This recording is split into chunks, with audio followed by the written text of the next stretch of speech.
I've just got an example here of a startup visa refusal for the UK. This isn't one of my clients. All of my clients' applications have been successful, but someone did come to me with this refusal. I've redacted it, obviously for confidentiality purposes, but I think we can learn a few lessons from the principles that were applied in this letter.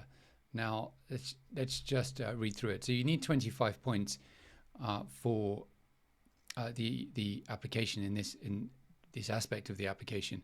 So the ECO, the Entry Clearance Officer, says you intend to operate an X business in London. In assessing your application, I've reviewed your business plan.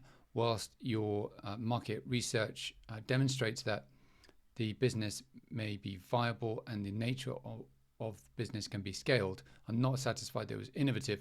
An open source check, I imagine that's a Google check, identifies the following in the UK.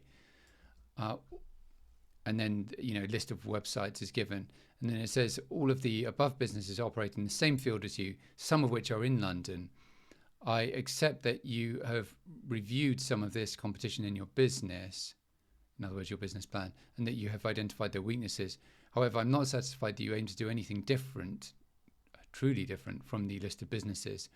You state that you work on a wide range of X or sell a wider range of Y.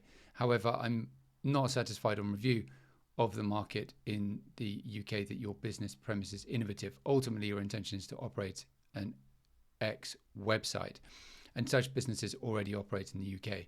I'm not satisfied that your business is innovative and you cannot be awarded 25 points for innovation, scalability, or scalable. There's a typo there.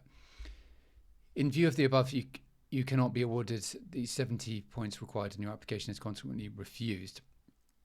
So what lessons can be drawn from this? Well, as I say, this was not one of my clients. My clients' applications have been successful, but this is an example of a refusal where there was an endorsement. So it does show that you can be endorsed, but then refused, and that there's effectively two audiences, if you like. The business plan itself isn't a required document for the startup visa application, but I do recommend that it be included because quite rightly the authorities want to have a look at it, and clearly in this case they did, notwithstanding that it had been endorsed, and the decision of the endorser in their view is not final.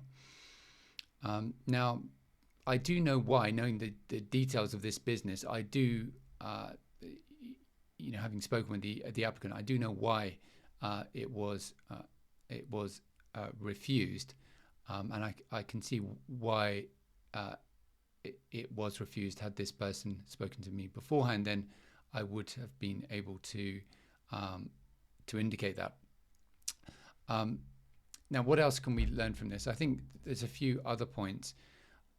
Firstly, it's that, quite sensibly, the authorities do have a look at websites and the stuff that's going on in your sector. It's not sufficient to simply, operate a website. Almost every business now has a website.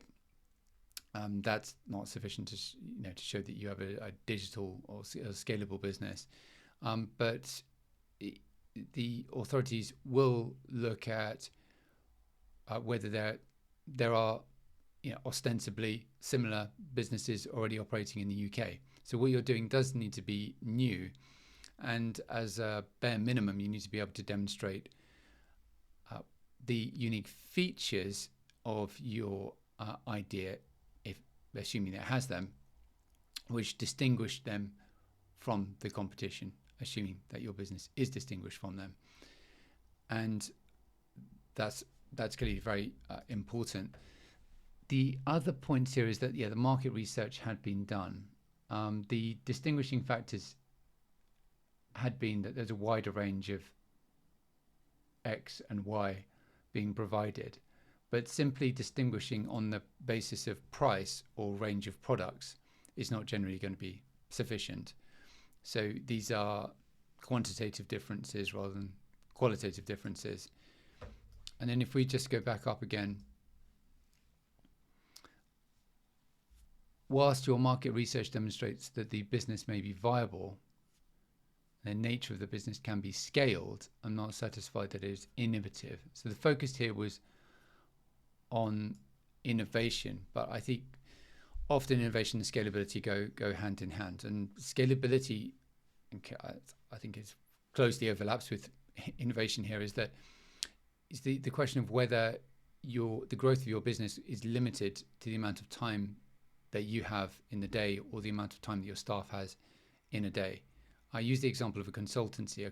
You cannot apply for a consultancy under the startup visa, not to say that this particular business was, but a consultancy is the most stark example of a business that cannot be scaled, no matter how high your hourly rate is. If you have an hourly rate, you can't truly scale a business. The hallmark of innovation and scalability is automation. It's not to say every example of automation is going to be innovative, but what we're talking about here is automation.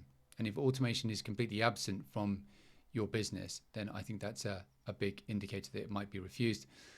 If you are looking to apply for the startup visa or considering similar visa options, feel free to get in touch. I'd be very happy to speak with you.